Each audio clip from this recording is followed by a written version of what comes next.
Welcome to the Daily Decant, your 5-minute briefing on the world of wine. Each episode delivers practical insights to help you choose, order, and talk about wine with more confidence in everyday social settings.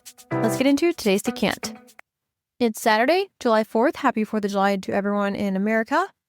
Today's the practical episode, and I think this might be one of the more genuinely useful ones we've done, because South African wine is uniquely easy to overlook simply due to how it's typically merchandised.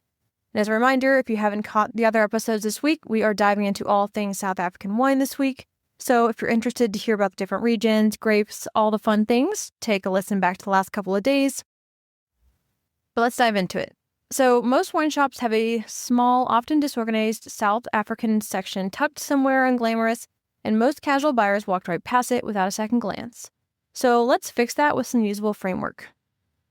Some producers to know, organized by what we covered this week, from Stellenbosch, Chenin Blanc for both Bordeaux-style blends and benchmark Pinotage, Mireless for their historic Rubicon blend, Rust and Brede for powerful reds, and Thelma Mountain Vineyards for elegant high-elevation Cabernet.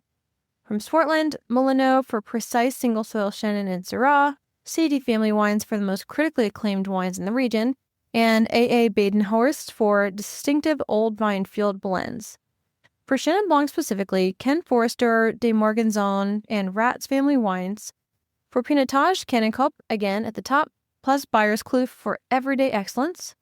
And from Walker Bay, Hamilton Russell Vineyards for benchmark cool climate Pinot Noir, plus Storm Wines and Ataraxia.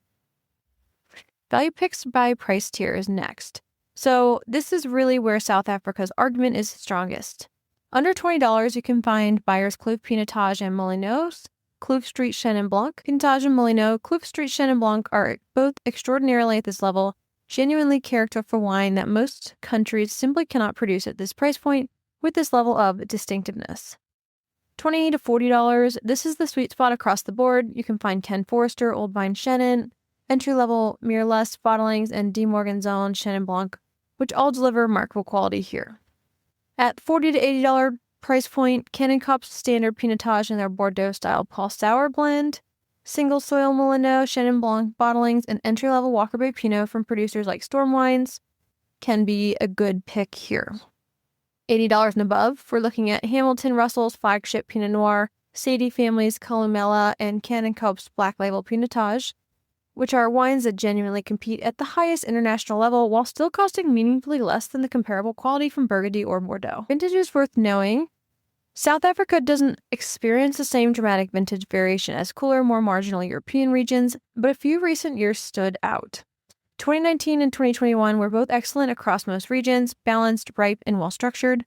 2017 was notably good vintage in the Western Cape generally, producing wines that are drinking beautifully right now with a few years of bottling age. For Chenin Blanc specifically, freshness matters more than dramatic vintage variation. Favor the most recent release available for everyday drinking styles, though series old vine bottlings from top producers can age gracefully for 5 to 10 years or more. The relative climate stability across vintages compared to a place like Burgundy or Bordeaux, where weather can swing dramatically from year to year, is itself a quiet argument in favor of South African wine as a reliable category to buy into it without needing to memorize a complicated vintage chart.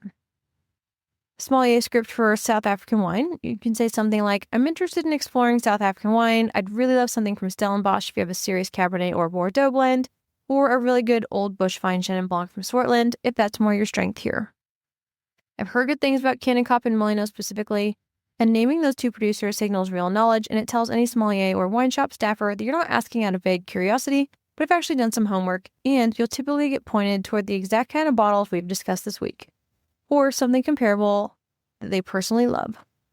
This kind of specific, informed question almost always produces a better outcome than a vague request, regardless of which country or region you're asking about, but it especially is valuable for a category like South African wine where staff knowledge can vary widely from shop to shop. One final note, because South African wine remains relatively under the radar in many markets, selection varies enormously by shop and region.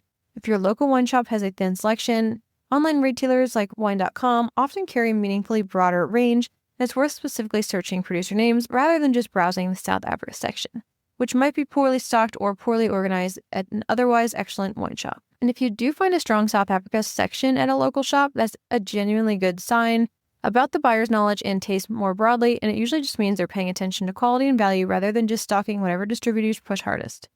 Tomorrow, we'll dive into the Sunday wrap-up, the top 5 bottles, the cheat sheet, and what's coming next. You won't want to miss it. That's today's Daily Decant. If you found this helpful, be sure to subscribe and share with your friends so you can continue building your wine knowledge in just a few minutes a day. See you tomorrow for the next Decant.